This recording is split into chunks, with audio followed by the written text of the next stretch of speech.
Y, y comenzamos entonces oficialmente esta clase de física de partículas, clase número 21, ya en este semestre, en este segundo semestre, semestre primavera del año 2021.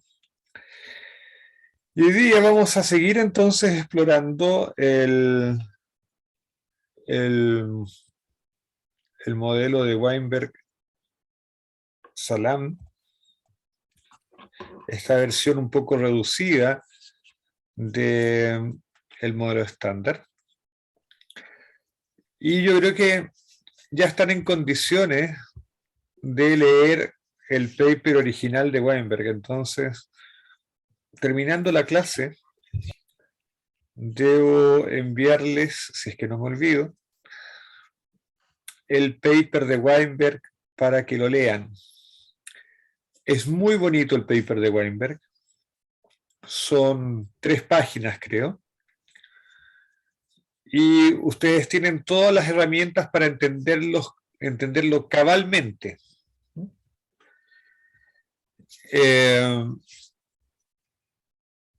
Y espero que encuentren los errores en el paper de Weinberg. Tiene un par de errores, así es que yo espero que ya sea el miércoles o a más tardar la próxima semana, ustedes me cuenten cuáles son los errores del paper de Weinberg.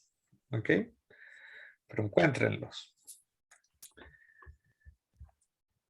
Por el momento, Esa sería como la próxima tarea. no va a ser con nota, pero es una actividad del curso, o sea, es algo que yo espero que hagan. Oye,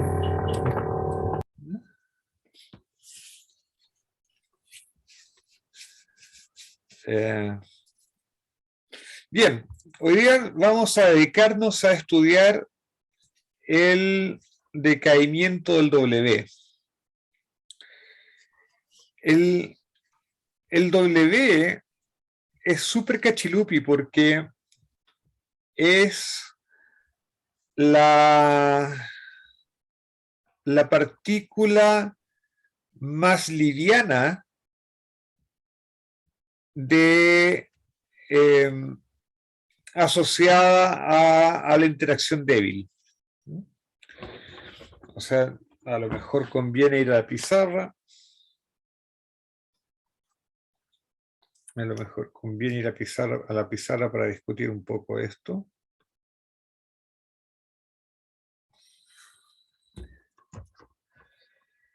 Eh, y vamos a aprovechar a hacer un poco de historia.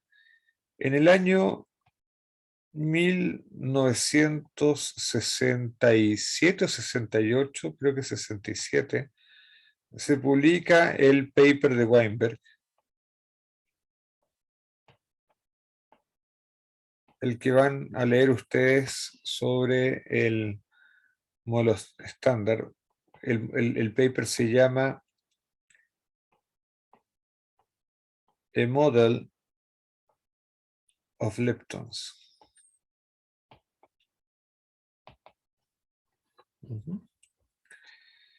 Y en ese paper, Weinberg construye lo esencial del modelo estándar en el sector electrodébil, no toca la interacción fuerte, tal como lo hemos hecho nosotros. Se llama el Model of Leptons porque Weinberg deja los quarks fuera y de hecho se dedica a una familia de leptones solamente, tal como lo hemos hecho nosotros. Eh, a fines de la década, o a mediados de la década de los 70, no estoy seguro más en qué año exactamente, pero debe haber sido el año 74 o 75, se descubren las corrientes neutras en la interacción débil, ¿no? Y eso, ¿se acuerdan que nosotros conversamos harto de las corrientes neutras, ¿no? Y esto asegura, es suficientemente poderoso este resultado para que en 1978 se le otorgaba el premio Nobel a Glashow, Weinberg y Salam. Glashow construyó la primera versión de lo que podríamos reconocer como el modelo estándar, o sea, él de hecho propuso el grupo SU2 cruz U1 de hipercarga, solo que él no sabía cómo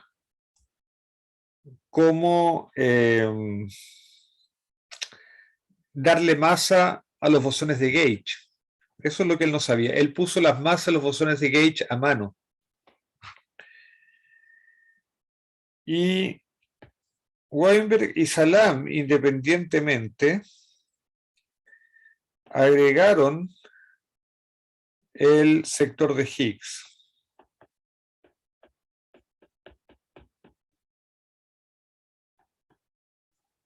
Weinberg antes que Salam. Salam lo hizo un año más tarde. En un seminario, ni siquiera un paper, un seminario. Y el año 1984, si no me equivoco, se confirma la existencia en el CERN, se descubren los Ws primero y los Z después. Ahora, de las partículas asociadas al sector electrodébil, tenemos la masa del W,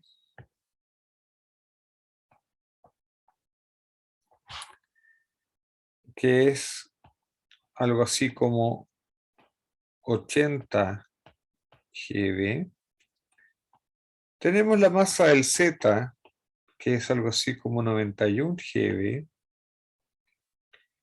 Y tenemos la masa del Higgs, que es algo así como 126 GeV.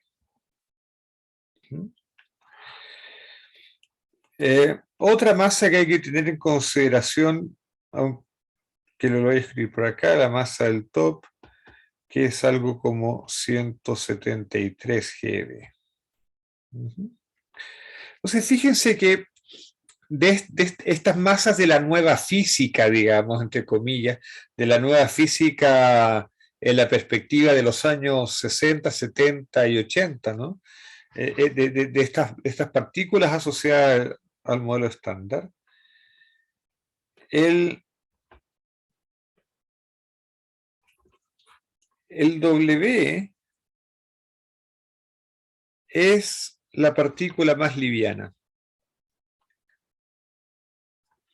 Ahora, entonces el W no va a poder decaer a ningún bosón, ni de spin 1 ni de spin 0. Así es que solamente va a poder decaer a fermiones. Y va a poder decaer a todos los fermiones, excepto el top, porque el top tiene una masa muy grande. Pero el siguiente más masivo, que es el bottom, tiene una masa algo así como 5 GeV. Entonces, el W va a poder decaer en fermión-antifermión, y aquí podemos colocar a los neutrinos, o bueno, vamos a colocar a los... De hecho, esto está mal dicho, ¿no? Porque no es así. Es Vamos a colocarlo así. Vamos a colocar aquí a los electrones cargados, o sea, al electrón, al muón, al tau, al U, al C, me faltó el D, ¿no? Al C, al S y al B. Y aquí tenemos las partículas correspondientes, ¿no? Los antineutrinos electrónicos, el antineutrino muónico, el antineutrino del tau.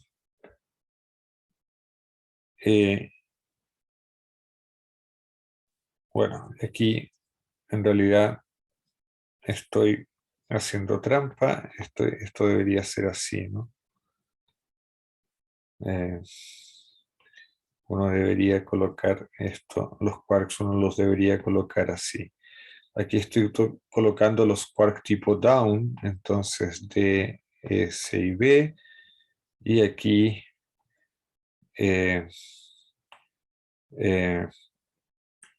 los tipo up, o sea, U, C, y aquí yo debería colocar el top acompañando al B, pero el top es muy pesado, así es que esto no va a ir. Y nos vamos a quedar ahí solamente. Esos son todos los decaimientos. En este caso lo que tengo es un W menos. ¿Ok? Así es que vamos a calcular este decaimiento.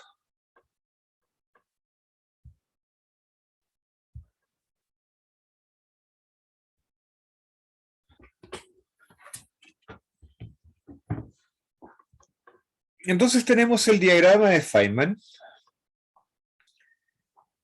Y la gracia es que el W se acopla a los fermiones siempre de la misma manera. Se acopla, la regla de Feynman es una sola para los W y los fermiones. Aquí estamos suponiendo que este F es un leptón, ¿no? Porque aquí pusimos el neutrino fermión. Pero, ok. Entonces podemos construir, con esta regla de Feynman, sabemos construir la amplitud para este diagrama. La amplitud es muy sencilla, es simplemente esto de aquí. Y podemos usar la técnica rusa para calcular la amplitud al cuadrado, y me da esto, la ecuación 670, donde fíjense que he colocado aquí el propagador, no el propagador, esto no es el propagador, esta es la suma de las polarizaciones del W por una partícula masiva.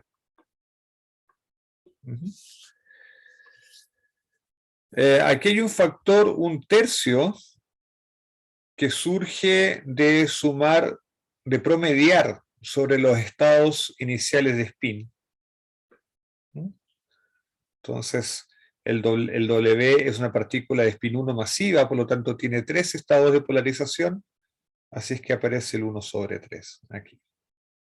¿Okay? La cinemática es muy sencilla. Uno puede definir los cuadrimomentos de tal forma de que en realidad uno puede definir las coordenadas de tal manera que los fermiones que salgan en el eje Z, así es que uno puede escribir el cuadrimomentum de esta manera. ¿No?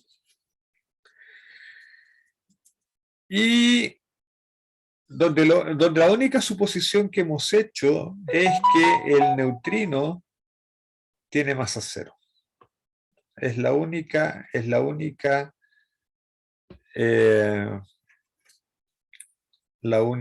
suposición que hemos hecho. Así es que con estos cuadrimomenta los colocamos aquí y hacemos todas las multiplicaciones en matriz habidas y por haber, y obtenemos que la amplitud es esto de aquí. Y ahora calculamos el ancho de decaimiento, siguiendo las formulitas, y obtenemos este resultado de aquí. Fíjense que el ancho de decaimiento es básicamente esta cantidad, con correcciones que son a lo más del orden de la masa del fermión sobre la masa del W al cuadrado. Pero como ya les mostré, para todos los fermiones en los que puede decaer el W, esta razón es muy, muy, muy chiquitita. Las masas de los fermiones son mucho, mucho, mucho menores que la masa del W. Entonces, todas estas correcciones, uno se las puede meter al bolsillo. Entonces, en una muy buena aproximación, un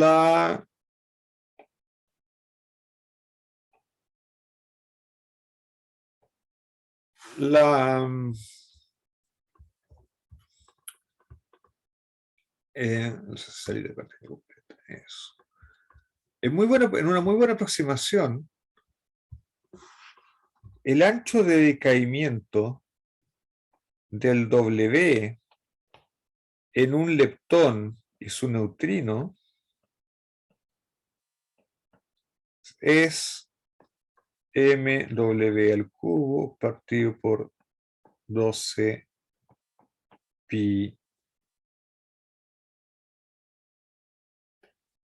Ese V me quedó pareciendo un nu, no sé, es que V cuadrado. Y ese 2 está muy feo. Ya. Ahora bien, ¿qué pasaría con los quarks? Bueno, los quarks tienen la misma regla de Feynman, solo que tenemos que tener cuidado porque en realidad los quarks vienen con color, ¿no? Que puede ser rojo, azul o verde, coloquémoslo en castellano. Entonces, pero todos se acoplan de la misma manera con el W. Entonces, la amplitud va a tener aquí un factor número de color. Así es que lo único que va a cambiar es que el decaimiento del W menos a un par de quarks va a ser un número de color al cuadrado.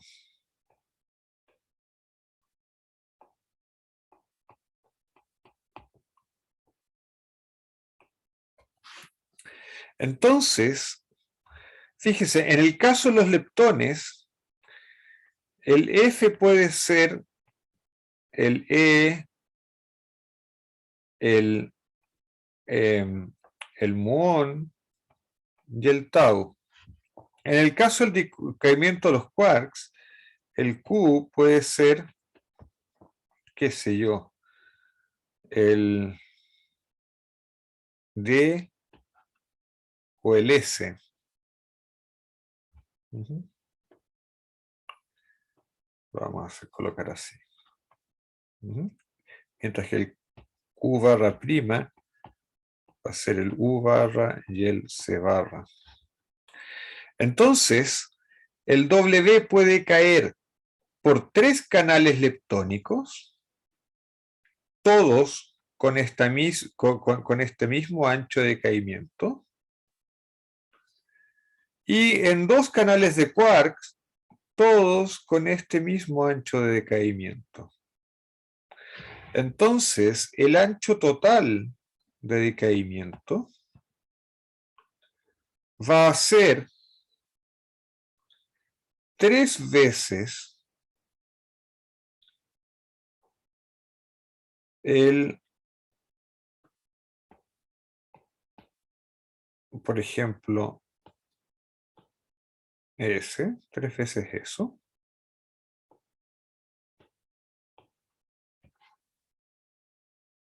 más 2 veces el ancho de decaimiento del W menos a, digamos, de U. Pero fíjense que el ancho de decaimiento de los quarks con respecto a los leptones solamente difiere por el factor NC al cuadrado. Entonces esto va a ser en realidad 3 más 2 veces NC al cuadrado veces el ancho de decaimiento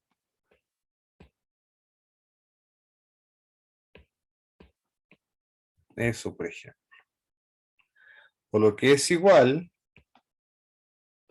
3 más 2 NC al cuadrado por MW al cuadrado dividido por 12 pi V al cuadrado. Esto es MW al cubo, ¿no? Exactamente. Exactamente. Exactamente. ¿Ok? ¿Preguntas, comentarios? Ese el resultado final es como digamos, como un promedio de todos los decaimientos. No, no es el promedio, es la suma. Estoy sumando, estoy haciendo esta suma, estoy sumando esto de aquí con esto de aquí. Donde lo único que hice fue reemplazar esto por eso de ahí. Eso. Ay. Eso es Lo único que hice fue eso. ¿Ok? ¿Algo más? Profesor, ahí ¿Sí? consideró el doble de menos a electrón, neutrino electrónico, porque a los 3 casos es lo mismo. Porque para los 3 casos es lo mismo, claro. Porque las correcciones que dependen de la masa del fermión son muy chiquititas.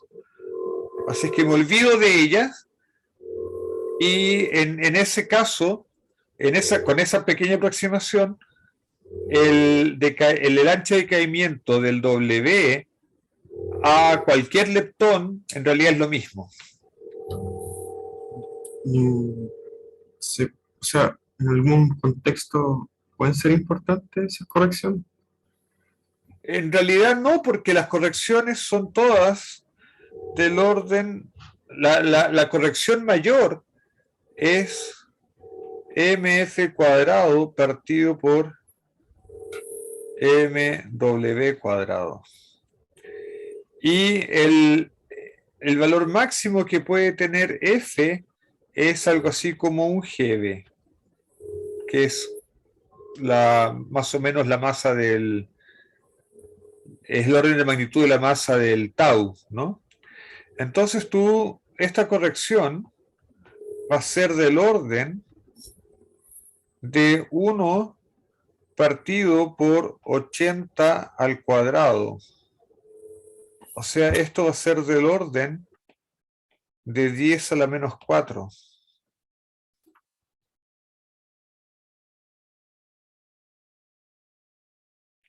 O sea, claro, si tú necesitas un resultado con mucha precisión, van a ser importantes estas correcciones, vas a tener que considerarlas. Pero en la mayor parte de las veces es insignificante. Entiendo.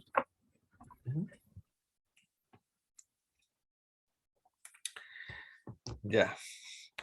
Y eso es acerca del W. Entonces vamos a cambiar un poco nuestra atención. Vamos a volver un poco nuestra atención.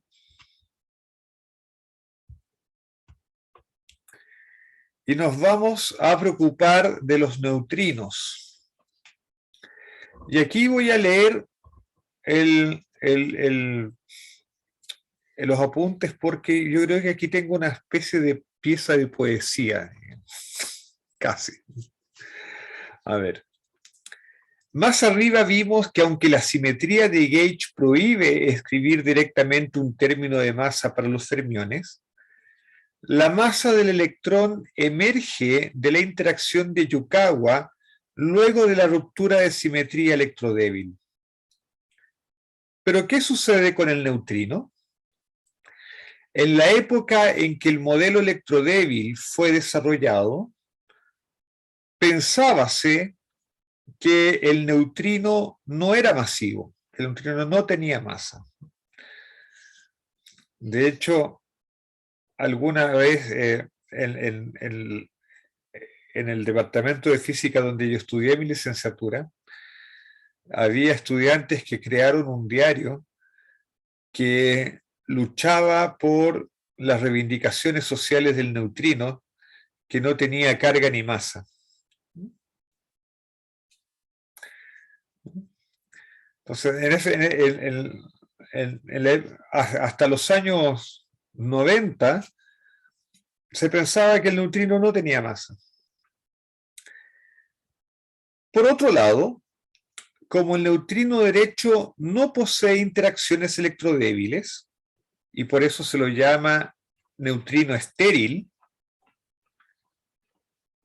Neutrino estéril es cualquier neutrino que no siente las interacciones electrodébiles. Entonces, parecía un despropósito incluirlo en el modelo, porque no interactuaba con nada.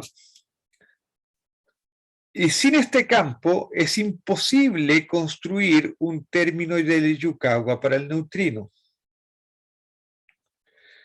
Sin embargo, en los últimos años del siglo XX, o desde los últimos años del siglo XX, sabemos que los neutrinos deben ser masivos, pues aunque no hemos podido medir aún directamente sus masas, hemos observado el fenómeno de oscilación de neutrinos, que requiere que los neutrinos sean masivos. La posibilidad más sencilla para darle masa a los neutrinos dentro de la construcción que hemos venido desarrollando consiste justamente en introducir un neutrino derecho y formar un término de Yukawa de este tipo. O sea, podemos decir, nosotros no incluimos en el pasado un neutrino derecho porque no servía para nada, no sentía ninguna interacción y tampoco necesitábamos darle masa al neutrino porque todo el mundo pensaba que no tenía masa. No había ninguna evidencia de que tuviera masa. Pero ahora que sabemos que los neutrinos tienen masa, tiene sentido agregar el neutrino derecho para formar términos de Yukawa que posibiliten darle masa a los neutrinos. Entonces uno puede formar este término de Yukawa incluyendo el neutrino derecho. Noten que hemos tenido que introducir un campo phi tilde, que es el mismo campo de Higgs, solo que tú tomas su complejo conjugado y lo multiplicas por I veces sigma 2. ¿Por qué uno hace eso? Porque lo que hace esta operación es dar vuelta al doblete. Esta es una operación permitida por el álgebra del SU2 y me permite dar vuelta el doblete de Higgs, de tal manera que ahora la partícula que está en la componente de arriba del doblete puede adquirir masa. Y de hecho, este término de aquí, este término de Yukawa aquí, lo puedo desarrollar y efectivamente me genera un término de masa para el neutrino y una interacción del neutrino con el bosón de Higgs. Y la masa del neutrino entonces me queda de esta manera. ¿Estamos bien hasta aquí? ¿Preguntas, comentarios? Profe, ese término de masa, el primero de la ecuación 78, ¿Sí? porque tiene un neutrino izquierdo y derecho. Eso no lo entiendo. Ah, eso siempre es así. Cuando tú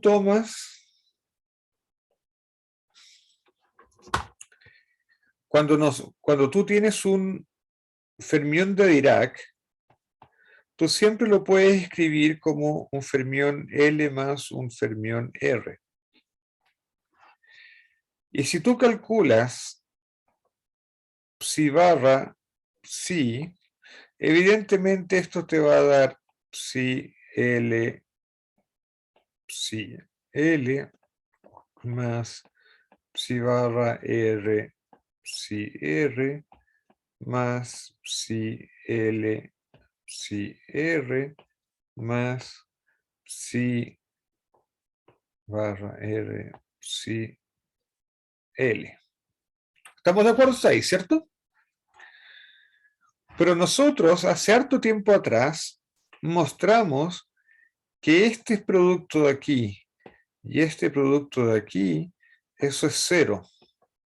¿Por qué es cero?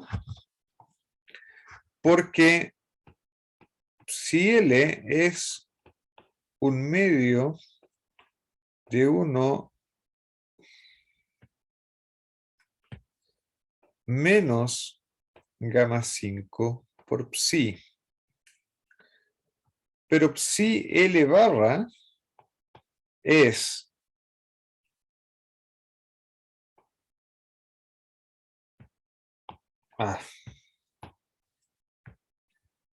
es psi L complejo conjugado por gamma 0.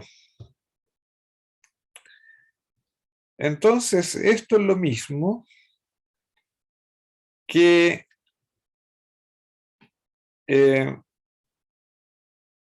complejo conjugado no, daga, ¿no? Daga. Entonces, esto es lo mismo que un medio si daga 1 menos gamma 5 daga, porque el daga cuando yo transpongo tengo que dar vuelta a los productos de las matrices, ¿no? Y aquí me queda un gamma 0. Ahora, el gamma 5 es hermítico, así es que yo puedo sacarle el daga aquí. Pero el gamma 0 anticonmuta con gamma 5. Entonces, esto es lo mismo que un medio psi daga 0, 1 más gamma 5. Y esto es psi barra, entonces esto me queda psi barra por un medio de 1 más gamma 5. Eso es un gamma, no es un sigma. Ahora bien, voy a escribir aquí, ya que soy desordenado, vamos a ser desordenado con propiedad. Entonces, si L barra si L resulta ser psi barra por un medio de 1 más gamma 5 veces psi L, que es un medio de 1 menos gamma 5 psi. ¿Ok? Y voy a seguir entonces acá. Si L me va a quedar un factor 1/4, psi 1 más gamma 5, 1 menos gamma 5, psi.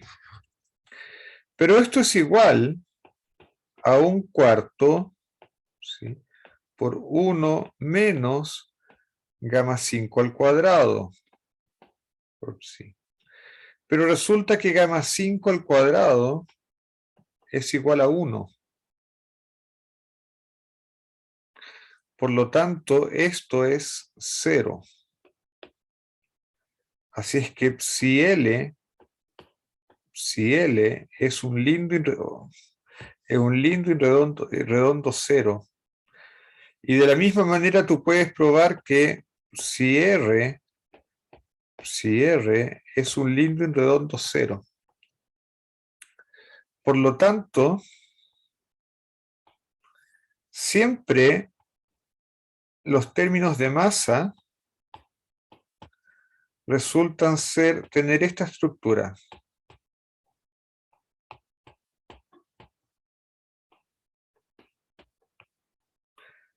¿Hasta ahí estamos bien?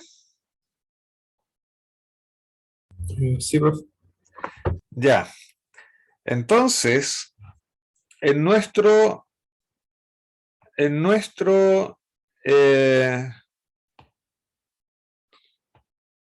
término de Yukawa teníamos eso. Este L barra es así. Eso, con barras aquí. El phi es V más H raíz de 2 y aquí 0, y aquí tengo el nu R. Y bueno, aquí tengo el Yukawa, ¿no? El I. Entonces, cuando yo hago esta multiplicación, el primer término que me aparece es I por V raíz de 2, nu L, nu R, que está súper bien. Tiene la estructura de un término de masa aquí. Y aquí está el hermítico conjugado, ¿no? Más el hermítico conjugado. Cuando uno incluye el hermítico conjugado, aparece aquí el nu R, nu L. Y esto es exactamente lo que uno espera para un término de masa de Dirac. ¿Está bien? Sí, profe. O sea, lo que está haciendo ahí es como extender el grupo, ¿o no? No extendí el grupo. Lo único que hice fue agregar un campo más, el NUR, y el NUR es singlete del grupo. Ok. El único que he hecho es agregar una partícula más, y esa partícula más, ese campo más, me permite construir un término más en el lagrangiano. Eso es lo que estamos haciendo. ¿Está claro, no? O más o Sí. menos. No, ahora me queda más claro. Ya, ok.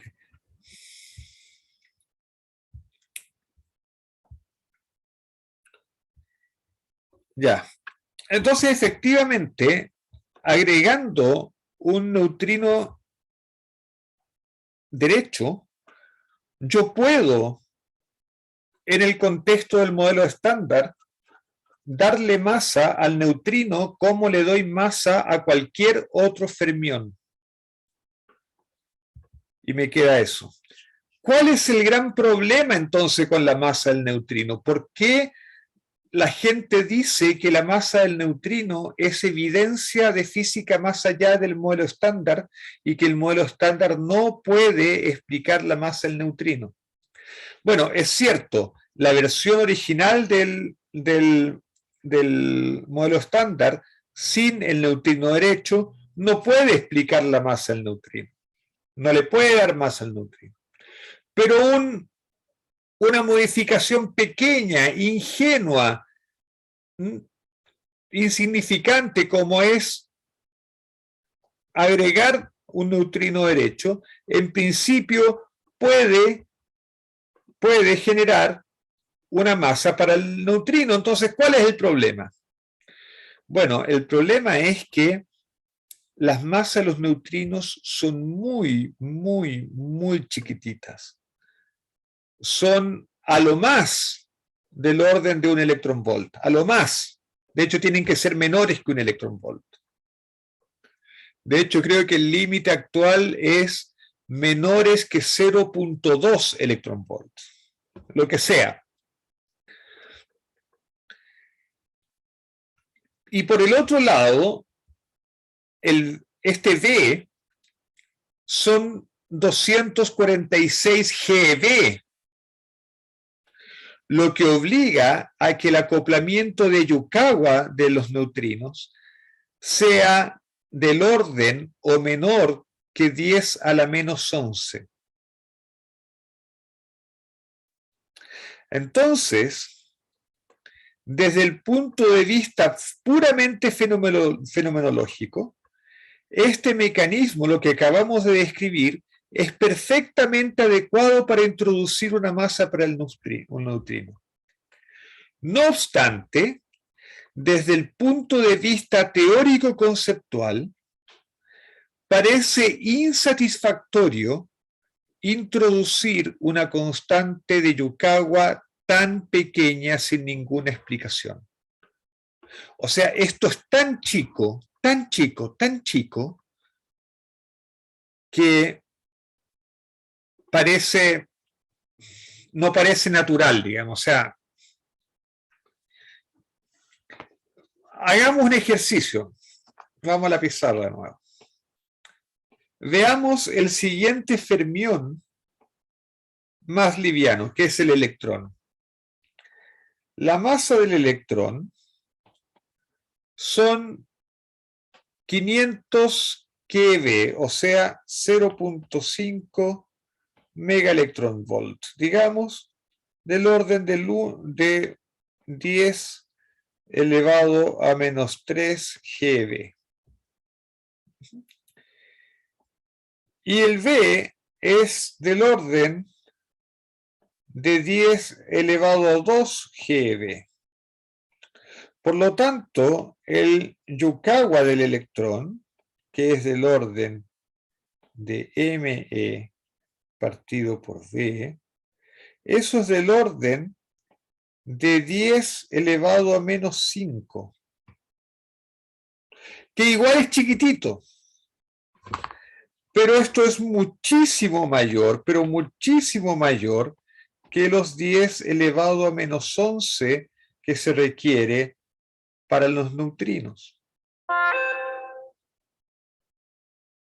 O sea, estamos hablando de 6 órdenes de magnitud entre los neutrinos y el fermión siguiente en cuanto a Yukawa. Entonces, eso motiva a pensar que los neutrinos deben recibir masa por un mecanismo distinto al de los otros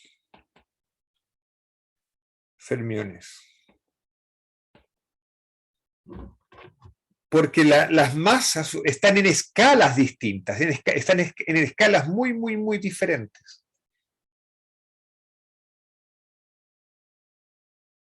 ¿Me doy a entender?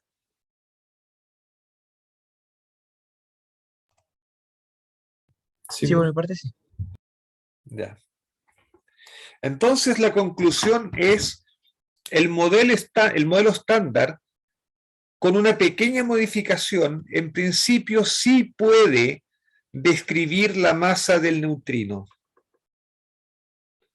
El problema es que el acoplamiento de Yukawa necesario es tan chiquitito que no se lo cree nadie. Ese es todo el asunto.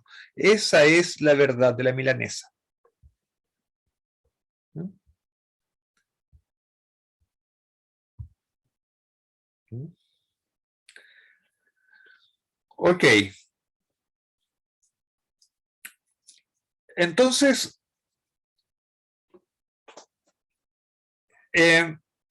busquemos otras formas en que el neutrino podría recibir masa. Bueno, una posibilidad muy interesante es que como el neutrino es una partícula neutra, podría en principio tener una masa de Majorana. Un término de masa de Majorana es este de aquí. Fíjense que en la masa de Majorana participan campos de la misma quiralidad. ¿Mm? En Dirac es LR y el conjugado, ¿no? Pero aquí es LL.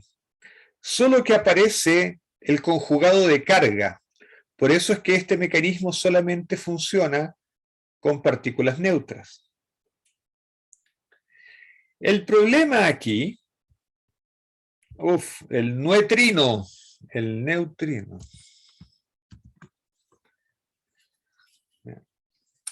El problema aquí es que en el modelo estándar yo no puedo escribir este término de masa de Majorana para el neutrino izquierdo porque esto viola la simetría de SU2 y de hecho también viola la hipercarga.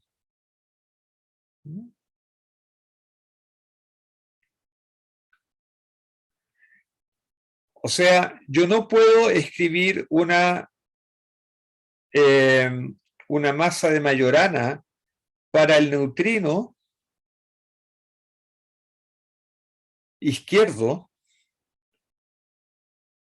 en el contexto puramente del modelo estándar.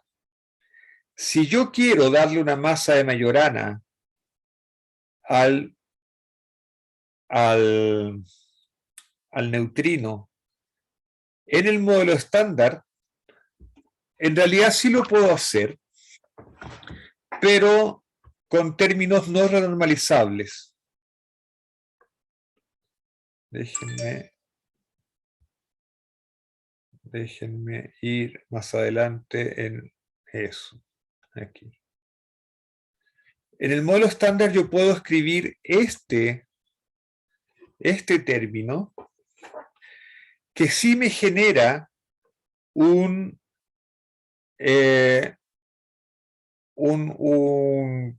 masa de Majorana para los neutrinos izquierdos.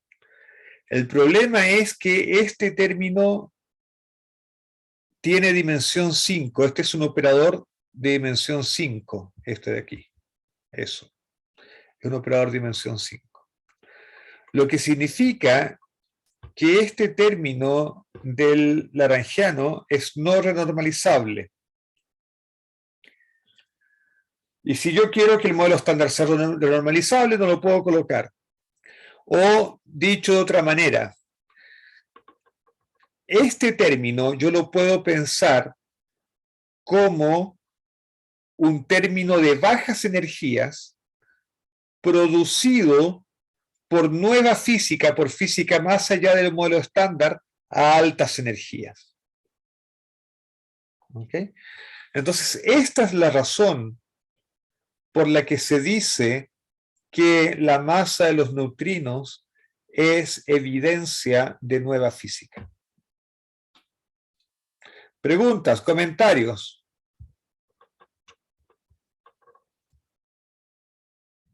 ¿Hay alguna posibilidad de que digamos, se invente como otra cantidad conservada en función de la hipercarga? Así como digamos, se inventó la hipercarga en función de la carga Para eléctrica. la carga eléctrica. O sea, tú puedes inventar otras cargas, ¿ya? Tú podrías inventar otras cargas. De hecho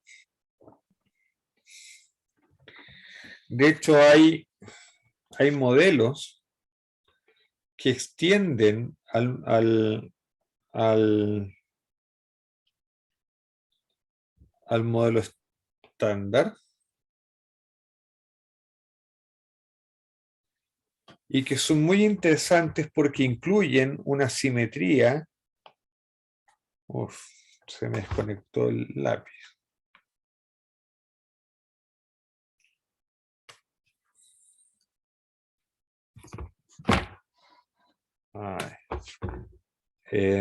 Que incluyen una simetría que es un U1 B menos L.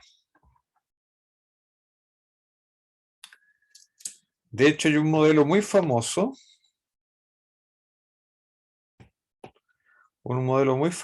que es así. SU2L cruz SU2R cruz U1 B menos L. B menos L significa, B es número bariónico, L es número leptónico. Entonces la simetría, el número cuántico B más L es absolutamente conservado en el modelo estándar. Esa es una simetría accidental del modelo estándar. B menos L, perdón, B menos L es una simetría accidental del modelo estándar. Es una simetría global accidental del modelo estándar. B más L es violado en el modelo estándar, pero a nivel no perturbativo. El modelo estándar a altas temperaturas, por ejemplo, viola B más L por mecanismos no perturbativos. Pero B menos L es conservado, exactamente conservado en el modelo estándar a todo orden, perturbativo y no perturbativo. Entonces hay gente que ha pensado gagear esa simetría, promoverla a una simetría de gauge, que es esta de aquí. Ahora, ¿qué pasó con el U1 de hipercarga? El U1 de hipercarga está aquí adentro. El U1 de hipercarga. El U1 de hipercarga es un subgrupo de SU2R. En realidad, el U1 de hipercarga es generado por el T3R. Y este es un modelo súper interesante. bastante estudiado, pero siempre hay gente que vuelve a él y hace cosas con él. Ahora, la relevancia para los neutrinos, bueno, como tú tienes ahora un grupo de gauge para los campos R, tú puedes naturalmente introducir un neutrino right y colocarlo en un doblete con el electrón right, por ejemplo, en un doblete de SU2 right. Y bueno, en este contexto tú puedes darle masas, al menos de Dirac, y yo creo que también de Majorana a los neutrinos.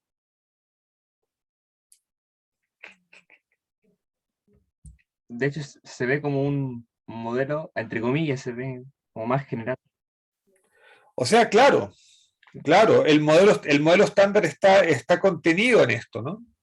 Esto es el modelo estándar más más otras cosas. Más otras cosas. Y de hecho lo que tienes que hacer es romper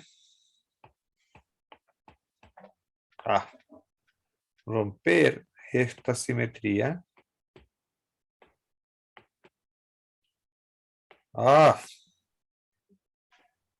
Al 1 B menos L.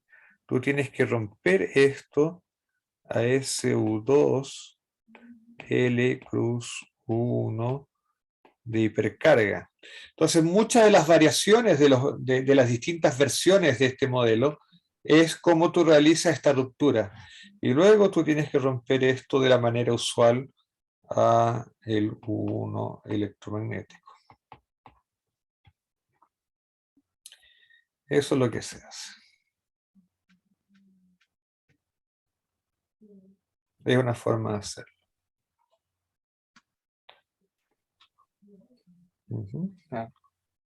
Ahora, modelos hay millones. De hecho, también hay otro modelo que es muy interesante, muy famoso, que es un modelo de gran unificación, SO10. SO10. ¿Por qué?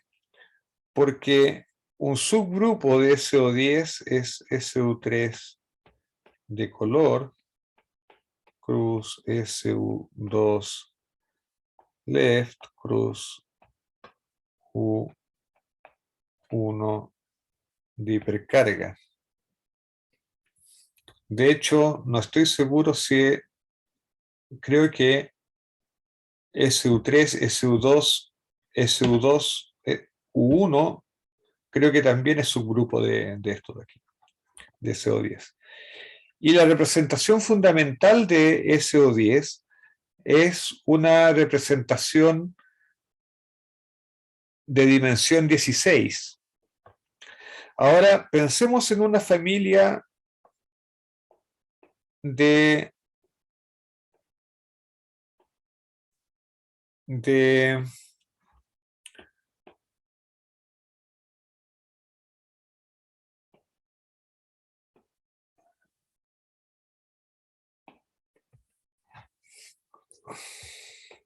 en una familia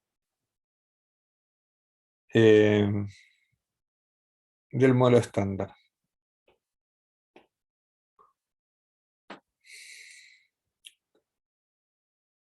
¿Cuántos campos tenemos aquí? Aquí tenemos 3. Aquí tenemos 3. Aquí tenemos 3. Y aquí tenemos 3. ¿Por qué 3? Porque cada uno de los quarks es un triplete de color. Entonces cuenta como 3. Por lo tanto, aquí ya tenemos 12 campos. 12, 13, 14, 15. Me falta un campo para completar un multiplete de dimensión 16 en la representación fundamental de SO10. ¿Qué campo colocarían ustedes extra? El neutrino, el derecho. Claro, entonces si ustedes colocan el neutrino right, todo esto forman 16 campos, lo que permite llenar un multiplete de dimensión 16 en la representación fundamental de SO10. Por lo tanto, eso hace de que SO10 sea una simetría muy interesante como candidata para gran unificación.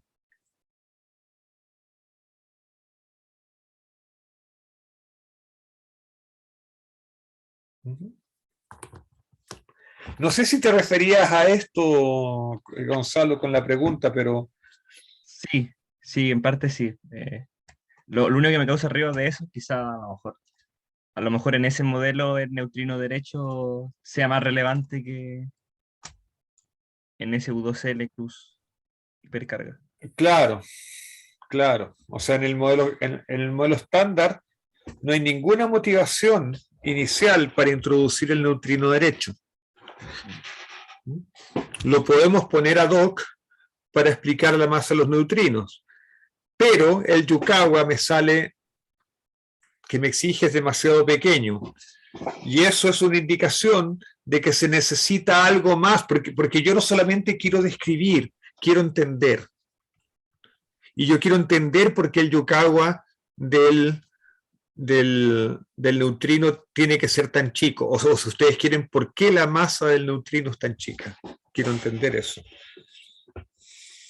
Ahora, por otro lado, puede ser que la pregunta sea un poco injusta, porque en realidad yo no entiendo ninguna masa del modelo estándar.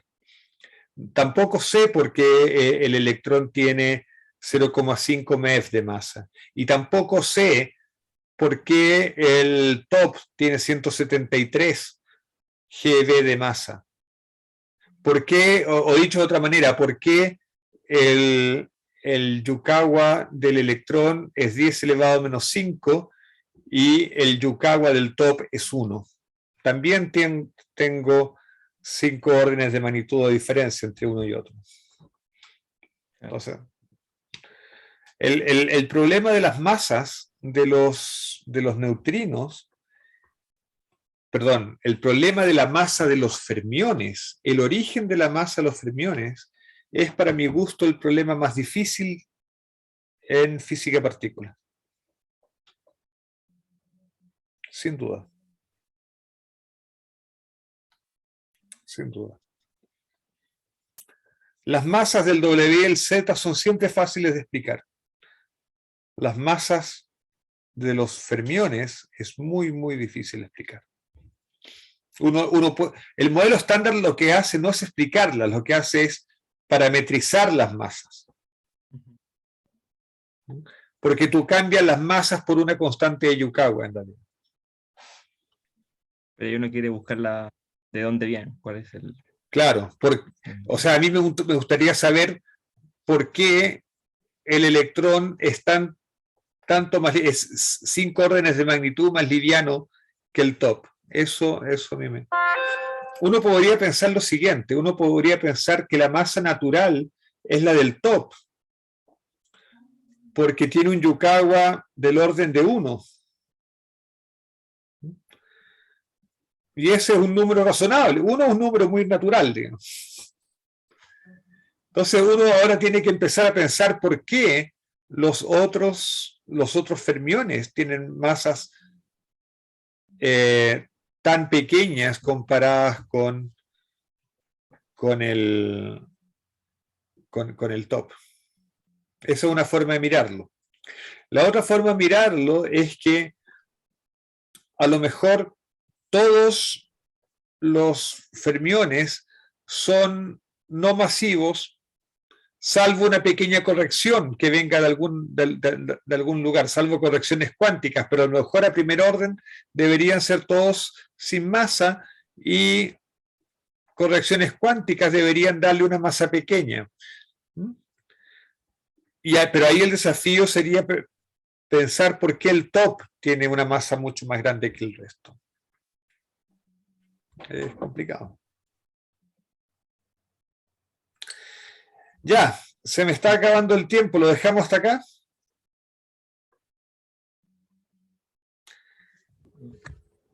Creo que es suficiente como para que piensen hasta el miércoles. Hay que leer el paper. Además que hay que leer el paper, se los voy a enviar inmediatamente. Gracias por hacerme acordar. Ok, me despido entonces, nos vemos el miércoles en la alegría y la felicidad. Nos vemos. Chao, chao. Nos vemos.